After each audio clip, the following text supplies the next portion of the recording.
Welcome back to the Deep Dive. Today, we are going to perform a bit of a psychological autopsy Yeah. on a concept that probably dominates, what, 70% of your waking life? Oh, yeah. It's a word you have likely used maybe 5 times just today without actually thinking about what it means. It dictates your schedule.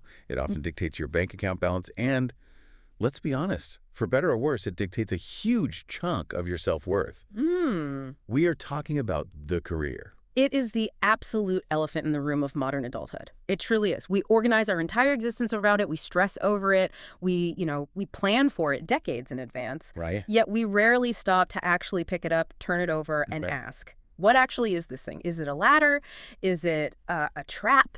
Is it a calling? What are we even talking about? Exactly. And that's the thing. If I stop someone on the street right now, someone, rushing to get a coffee before a 9:00 a.m. meeting and asked, what is a career? They'd probably look at me like I'm an idiot and say, it's my job. Or maybe it's what I do to pay the mortgage. But we have a massive stack of research here today, and it's spanning etymology, organizational psychology, Roman history, sociology. It's all in there. It's all in there, and it all suggests that a career is something radically different than just a job. It is a complex journey through learning, work, and, well, life. It is distinct. And the mission for this deep dive is to deconstruct the modern career. We want to understand where the word actually comes from, and I promise you, the origin story is a lot more violent than you'd expect. Oh, I'm excited for that part. We want to look at how we choose these paths, or maybe how we are forced into them, why we abandon them, and ultimately how we actually measure if a career is successful when the old yardsticks, The gold watch. the gold watch, the corner office, they've basically evaporated. Okay, so I want to start with that violent origin story you teased in the pre-show notes, because when I was reading through the etymological roots, my jaw just, it hit the floor. Right. I think most of us, when we visualize a career, we see a ladder. Yeah. It's steady, it's vertical, you climb one rung, you stabilize, you feel safe, you climb the next. Yeah. It's a very safe image, as long as you don't look down. It is. It's orderly. It's predictable. But the word itself implies something totally different, something chaotic. It does. That ladder metaphor is actually a very recent invention. It's mostly from the corporate structures of the mid-20th century, the organization man era. Right. But if you dig into the linguistic roots, the word career comes from the Latin carus. Carus. And carus doesn't mean office or work or status. It means a chariot. A chariot, like Ben-Hur's style. A war machine. Exactly. Ben-Hur, gladiator, the Colosseum, that's the energy. And if you follow that thread into Middle French, you get the word carrière, Okay. which meant a road, or more specifically, a race course. And then by the 1530s, the definition in common usage was a running at full speed. A running at full speed, that feels frantic. It sounds exhausting. It is frantic. And that's the entire point. Originally, a career wasn't a structure you climbed safely. It was a track you raced on. It implies momentum, high speed, and a very specific trajectory for wheeled vehicles. So it's inherently dangerous. It's dangerous, it's fast, it's all about forward motion, not this sort of careful vertical elevation. And historically, if you fell out of the chariot, you didn't just lose your job. You got run over. You got run over by everyone else who was still in the race. That completely recontextualizes the anxiety so many of us feel. Because if you think about how we talk about careers today, even now, we say things like, my career's careening out of control, or my career's really taking off. Kinetic terms. They're kinetic terms. They still hold that old chariot energy. We haven't fully shaken it. Absolutely. And that's why the feeling of being stuck is so deeply painful to us. If you are on a ladder and you just stop climbing, you're just standing still, you're safe, you can catch your breath. But if you are in a chariot race and you stop, you crash. The momentum is essential to the very definition. The lack of it is disaster. So when did we trade in the chariot for, the LinkedIn profile? When did it become this course of professional life that feels so much more tame? That semantic shift is surprisingly recent. The online etymology dictionary pins the modern meaning course of one's public or professional life to around 1803. 1803, that's really not that long ago. Not at all in the grand scheme of things. We start to see it popping up in text referencing things like Goethe's literary career or a general business career. So really the way we use the word today in this sort of white-collar professional sense is only about 200 years old. Which coincides pretty neatly with the Industrial Revolution and the rise of the modern organized workforce. Precisely. The Industrial Revolution accelerated everything. Suddenly, life wasn't just about seasons or harvest cycles. It was about production, speed, output. The clock became the new sun. We needed a word to describe the long-term trajectory of a worker in this new industrialized economy. So we borrowed the word for race course. It was the perfect metaphor for the time. That makes so much sense. Okay, so let's try to pin down some definitions for a second. We have the chariot race origin, but how does a modern dictionary define it? The Oxford English Dictionary calls it a person's course or progress through life, or a distinct portion of life. It's incredibly broad, isn't it? It's so broad. That sounds more like a biography than a job description. Mm. My career as a teenager learning guitar is part of it, by that definition. It is broad, and that breadth is crucial. It acknowledges that a career isn't just the hours you are paid for, it's the container for the life you live. But then you have the organizational behavior researcher. The people who actually study this for a living. Exactly. Yeah. The people who study how humans function in economies, and they have a much more specific, and I think the much more useful definition. Okay, what's that? They define it as a unique pattern of work-related experiences, both inside and outside organizations, over a total lifespan. Okay, both inside and outside. That's a key distinction. Let's break that down. It is the absolute game changer in how we should think about this. Inside is your 9 to 5 at the bank. That's the obvious part. Right. But outside is your side hustle, your volunteering, the classes you take at night, your periods of unemployment, your time spent raising children or caring for a parent. All of that is part of the career. So it's not just the time you spent at Company X from 2015 to 2020. No. That's just one data point in a much larger pattern. So if I get laid off and I spend 6 months learning to bake sourdough bread and applying for jobs, that is not a gap in my career on my resume. No. That is the career. Exactly. It is part of the unique pattern. The old model, the latter model, viewed unemployment as a void or a break in the career.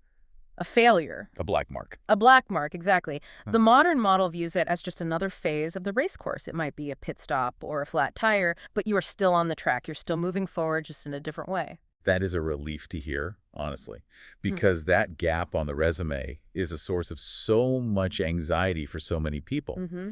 But then we also have these colloquial terms that kind of mess with our heads. We have terms like career woman, which implies that work is the central identity, maybe in opposition to traditional domestic roles. Right, and it's so telling that you rarely, if ever, hear the term career man. Never. Because for men, historically, the career is assumed to be the default setting. It's just the man. Career woman carries a specific sociological weight, a sense of making a choice against a norm. And then, of course, we use the word to describe these very specific sectors, like a criminal career or a career in the building trade. A criminal career always sounds so oddly organized to me. It does. Like, there's a pension plan for bank robbers if they hit their quarterly KPIs. One would hope so. But essentially, what connects a criminal career to a medical career is simply that it implies a long-term commitment and a process of skill acquisition over time. So it's about the long view. It's always about the long view. We are looking at a concept that has gone from a race course to a lifelong pattern of experiences. So if the definition has shifted so dramatically, the structure of it must have shifted. Yeah. I want to move into the evolution of the career, Yep. because you mentioned earlier that the latter is a relatively new idea. It is. What was the model before the modern era? If you were an ambitious person in, say, ancient Rome, what did your career even look like? Was that even a concept?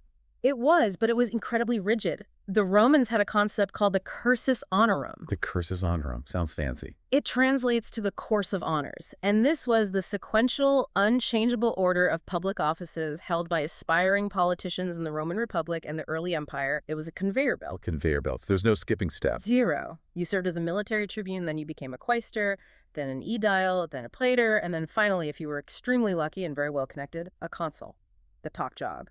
And you couldn't hack the system. You couldn't be a brilliant young upstart and jump straight to CEO or consul. Absolutely not. There were minimum age requirements for each and every step. There were mandatory gaps between holding different offices. The whole system was designed to prevent rapid ascents to power. So it wasn't about finding your passion or disrupting the industry. Not even a little bit. It was about fulfilling a predestined structural role in society.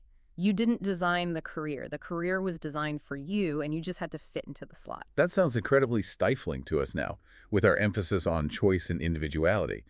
But I have to imagine there was a certain comfort in that. You knew exactly what came next. There was no ambiguity. There was immense security in it, absolutely. And for centuries, for the average person, not just the Roman elites, the career was even simpler.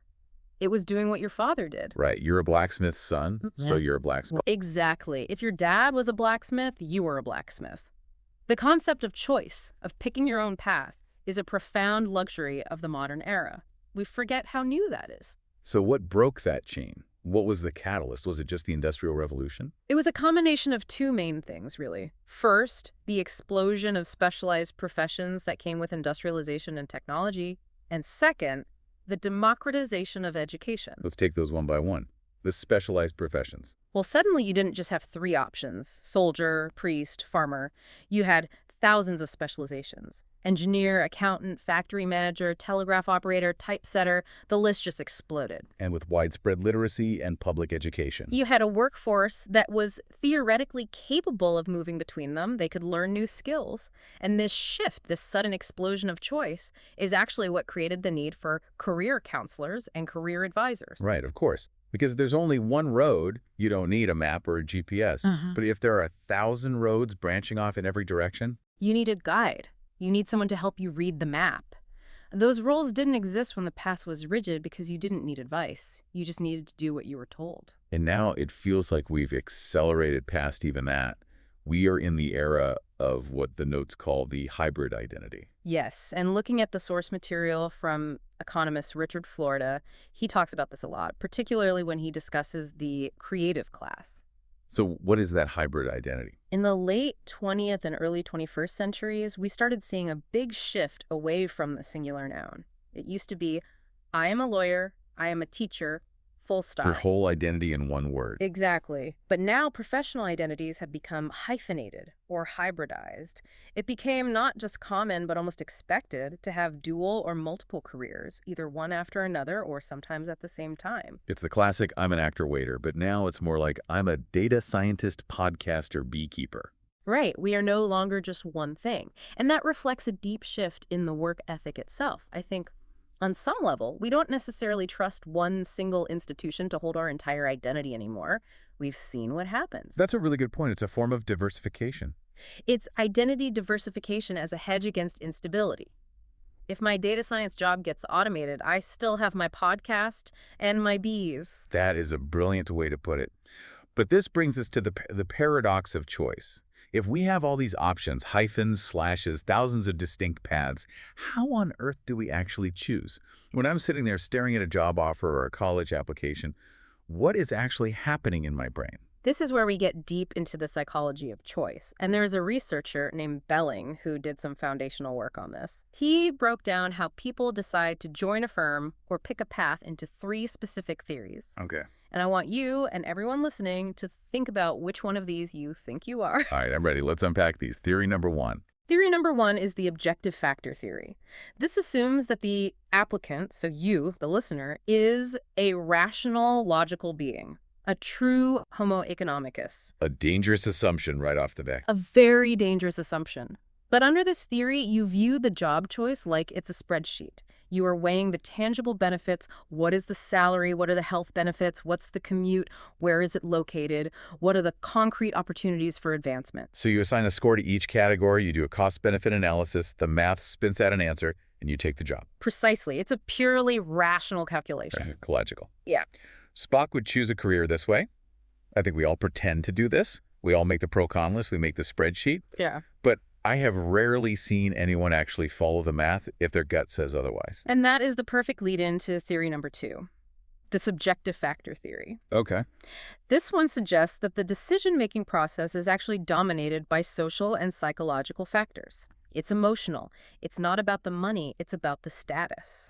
So it's about what the job says about me. Exactly. What is the reputation of the organization? How will I feel telling people at my high school reunion that I work there?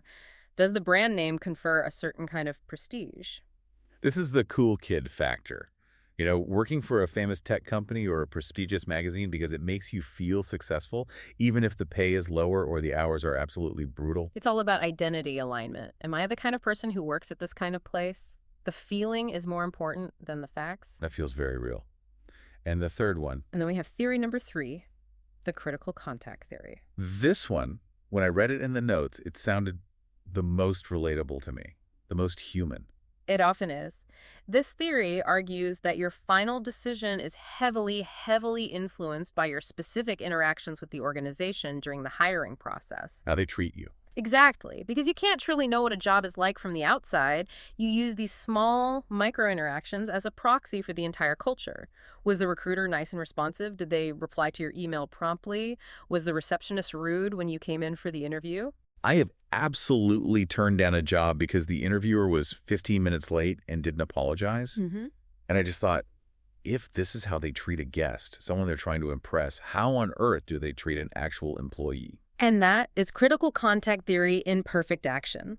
Beeling notes that this is actually more valid for experienced professionals. Why is that? Well, when you're just starting out, you might put up with a rude interviewer because you just need a job.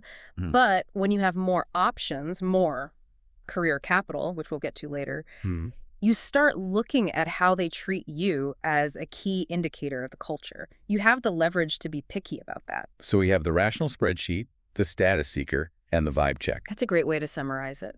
But here is where it gets really interesting, or maybe a little bit depressing. These theories, all three of them, they operate under one massive assumption. And what's that? They all assume we have a choice. Correct. And that is the massive caveat we have to place on this entire discussion. These theories assume free will in a marketplace of abundance, but the reality for so many people is that scarcity plays a huge role. It's the dominant role.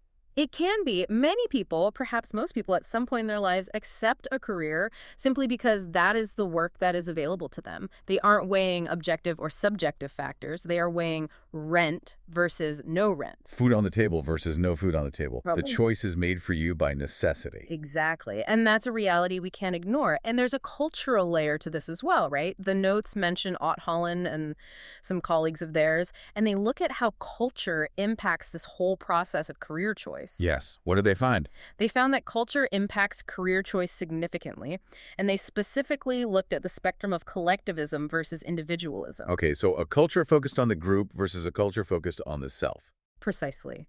In highly individualistic cultures like the US or the UK, the focus is often on questions like, what do I want? What matches my passion? What will make me feel fulfilled? The follow your bliss model. Right. But in more collectivist cultures, the decision is often framed very differently. The questions might be, what brings honor to my family? Or what does my community need from me? Or what is the most stable path to support my parents? So if you're listening to this and feeling this immense guilt that you aren't following your passion, you might just be operating under a different and equally valid cultural framework. Absolutely. The idea that passion is the only valid career driver is a very culturally specific and very recent idea. Duty is a valid career driver. Stability is a valid career driver. Community need is a valid career driver. That's a really important thing to name. Correct. So, okay, let's assume for a moment that you do have some agency, some degree of choice, and you are trying to navigate this. How should you choose? The source material references a list from U.S. News on practical considerations. It's a bit of a checklist for the modern worker. Yeah, and it's a good grounding exercise to pull you out of the abstract. They list things like your natural talents and your work style. Are you a deep focus introvert or a collaborative extrovert? Don't pick a job that requires 8 hours of presenting if you hate public speaking. That seems obvious, but people do it all the time. They do. And it goes on to list specific needs. What kind of work-life balance do you truly need? Are you comfortable being in the public eye? And a big one, stress tolerance. Oh, stress tolerance is the one I think everyone ignores. They see the high-paying job, the fancy title, but they don't stop to ask, do I have the nervous system to handle this high-pressure environment day in and day out? Exactly. And of course, financial goals are on the list. But I really like the piece of advice they tag on to the end of that list, and it's so important. What's that? It's basically, you don't have to stick with a line of work forever. Make the best decision for who you are today. That is the crucial takeaway, isn't it? The pressure that we put on, 22-year-olds to choose the perfect career that will last them for 40 years is paralyzing and completely unrealistic. It's an impossible task. The modern advice is to pick a path that feels right for who you are now, knowing that future you can and likely will change your mind. The career is a series of sprints, not one long marathon on a single track. And speaking of future you changing their mind, let's pivot. pun absolutely intended to, the concept of changing careers. Because the data on this is wild. It's truly staggering. So the U.S. Bureau of Labor Statistics has this long-running study, a massive one called the National Longitudinal Survey of Youth. They've been tracking people from youth into adulthood for decades. They found that individuals between the ages of 18 and 38 will hold more than 10 jobs. 10 jobs. By age 38, that is, on average, a new job every 2 years. Every 2 years. The days of getting the gold watch for 40 years of loyal service at one plant are effectively dead. It's a fossil. They are. I mean, my grandfather worked at one company his entire life. My father worked at maybe 3. I've worked at more than that. The pace of change is just accelerating. It is. And what's even more fascinating, or maybe alarming, depending on your perspective, is the amount of time we spend looking for the next thing, even when we have a thing. Time.com reported that as of 2008, 1 out of 3 employed people spends about 1 hour per day searching for another position. Wait, 1 out of 3? And that's employed people. Employed people. So while they're at work on company time, being paid for their current career, a third of them are dedicating significant mental energy and time to leaving that career. That is a huge amount of underlying churn. It's like quiet quitting before we had a catchy name for it. It's loud looking. Loud looking, I like that. So why are we leaving? What are the push factors that are driving this constant churn? Well, a survey by a firm called Right Management gives us a really clear breakdown. And the number one reason, by a pretty wide margin, it's not boredom, it's not pay. It's downsizing or restructuring. 54% of people change careers because the organization changed around them or flat out removed them. Wow. So more than half the time, it is not a choice. Not at all. It's the chariot wheel falling off because the track collapsed. It's an external force that you have little to no control over. That's a crucial point.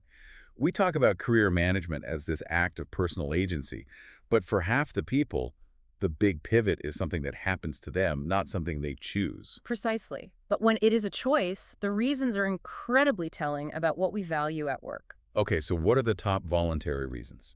Number 1 is the desire for new challenges or new opportunities. That's at 30%. People get bored. They want to learn and grow. That makes sense. But look at the next 2.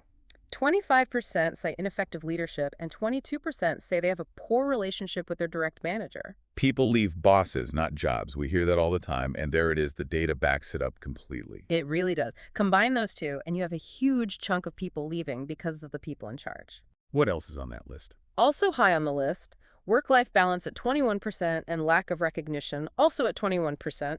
And what's interesting is what's lower down, financial instability of the organization is only at 13%. That's fascinating. So people will stick with the sinking ship if they like the captain and feel appreciated. But they'll jump right off a perfectly sturdy, profitable ship if the captain is a tyrant who doesn't respect their time. That is a really profound insight into human nature, isn't it? Yeah. We value relational safety and psychological well-being, sometimes even more than structural or financial safety. It also highlights the fact that changing occupations is now considered an expected normal part of career management. Both people and labor markets change over a lifetime. Right. Your values change. The skills you have at 25 might be obsolete by the time you're 35, or you might just not care about the same things anymore. You might prioritize adventure in your 20s and stability in your 40s. Exactly. The career has to be flexible enough to accommodate the fact that a human being is not a static object. You evolve, so your work has to evolve with you. So, okay, we've established that careers are fluid. They're often short-term. They're driven by this mix of necessity and desire. This leads us to the hardest, most philosophical question of all. How do we define success? Because if I'm changing jobs every 2 years, I'm probably not climbing that linear ladder to the CEO spot. So what does winning even look like anymore? This is where the biggest and most important shift in career theory has happened in the last 50 years. We have to draw a very clear line between objective success and subjective success. Okay, break that down for us. What's the difference? Objective success is all the verifiable facts. It's the stuff you can put on a census form or your LinkedIn profile. It's your earnings, either in absolute terms or relative to where you started. It's your status, your job title, the number of promotions you've had. So it's the external markers, the things your parents can brag about to their friends, the LinkedIn metrics. Exactly. It's what society can see and measure from the outside. But subjective success is completely internal. It's your own private feelings about your work. Like job satisfaction. Job satisfaction, work-life balance, a sense of personal achievement, a feeling of purpose. Is your work consistent with your own values? Do you actually like the person you have to be when you are at work? And the source material suggests that the weight, the importance, has shifted dramatically from the objective to the subjective. Historically, yes, absolutely. In the 1950s and 60s, we had what the researcher Donald Super called the linear career stage model. Okay. In that world, the definition of success was owned and controlled by the organization. You worked for one firm, maybe two, your whole life. Success meant moving up the hierarchy. If you got promoted, you were successful. If you stalled, you failed. End of story. That was the organization man era. Your identity was the company's identity. Right. But because jobs for life are largely gone, thanks to the sheer speed of economic and technological change, the organization can no longer promise you that ladder. They can't guarantee you a path to the top. So because the company can't promise me a title anymore. The responsibility for career management and for defining what success even means has reverted back to the individual. So because the company can't promise me a C-suite office, I have to promise myself happiness instead. In a way, yes. We have to prioritize subjective criteria because the objective ones are too volatile and largely out of our control. But there is a huge trap here, a modern digital trap. And what's that? It's the comparison trap. Oh, I know this trap well. Instagram and LinkedIn are basically built on this trap. Exactly. A person's assessment of their own success is so heavily influenced by social comparisons.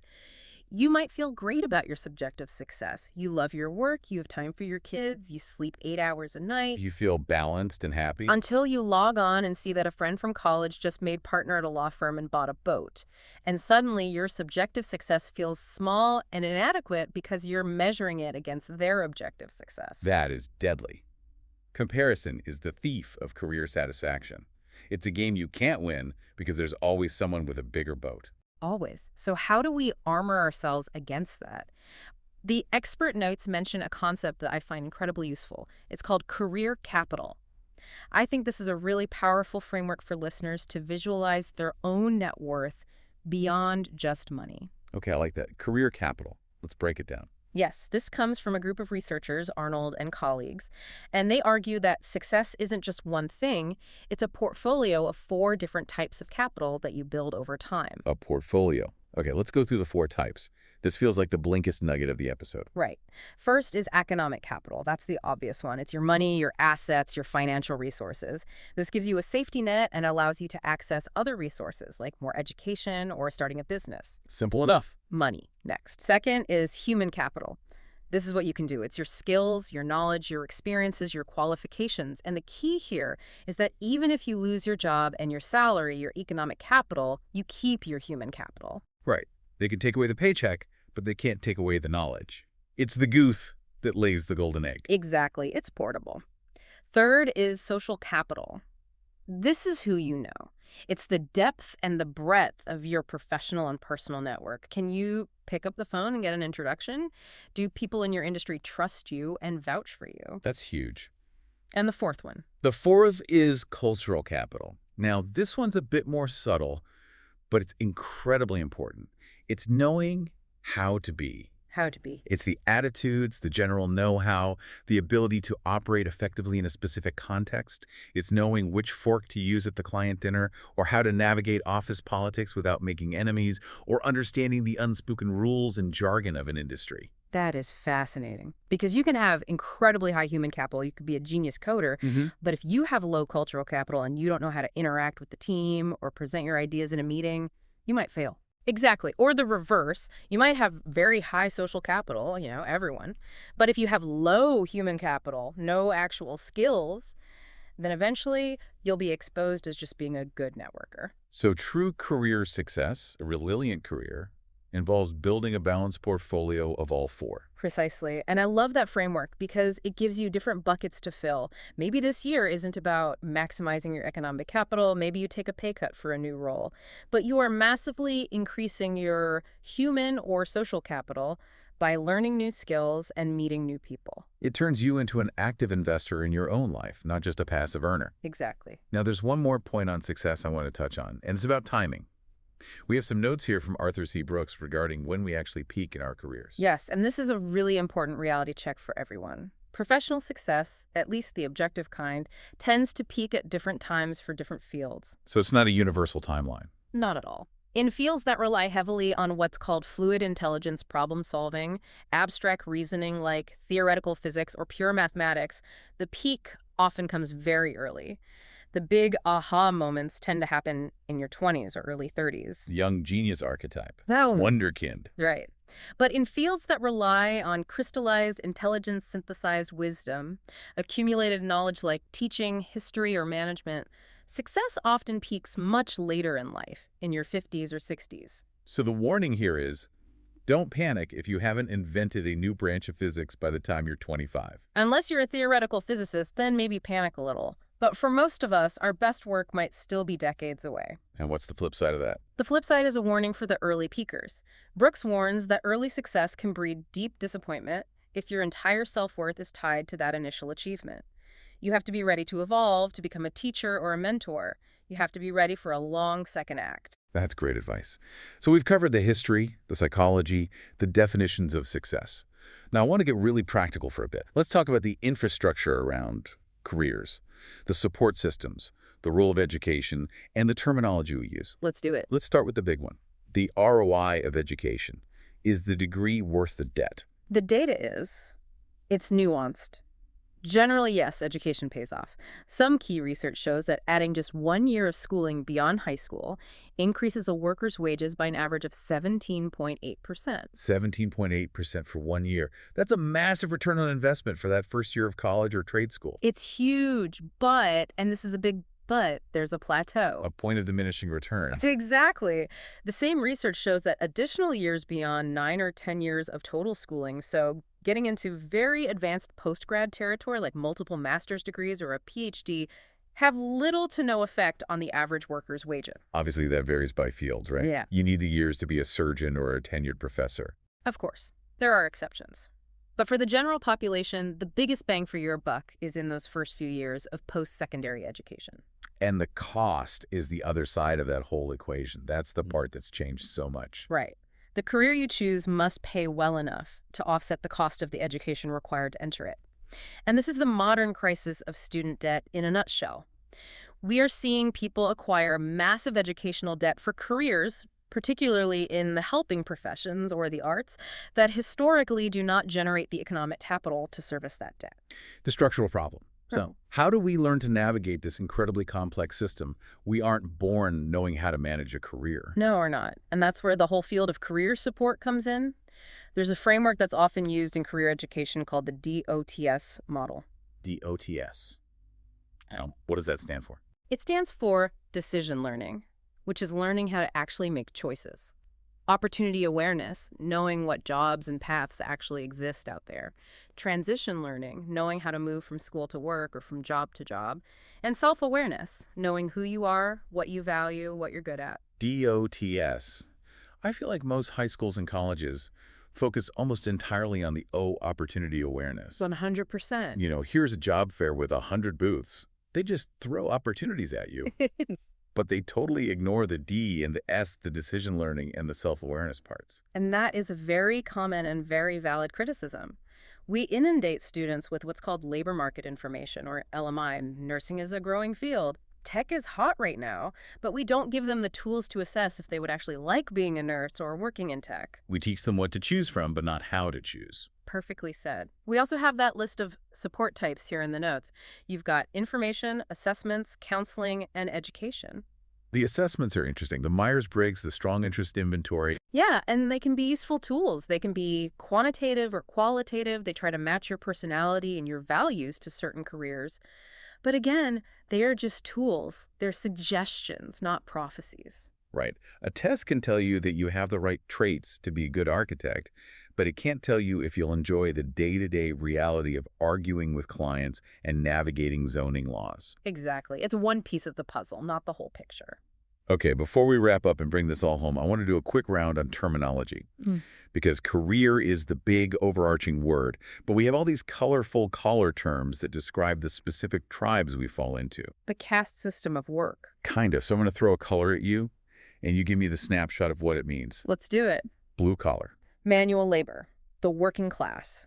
Historically, this meant factory or industrial work, but now it covers a huge range of highly skilled trades: electricians, plumbers, mechanics. And it's often mistakenly viewed as unskilled. But you try fixing a high-voltage power line and then tell me it's unskilled. Point taken. Okay, white collar. Office work, administrative, managerial, professional jobs. This was the suit and tie crowd historically, though now it's probably more like a Patagonia vest crowd.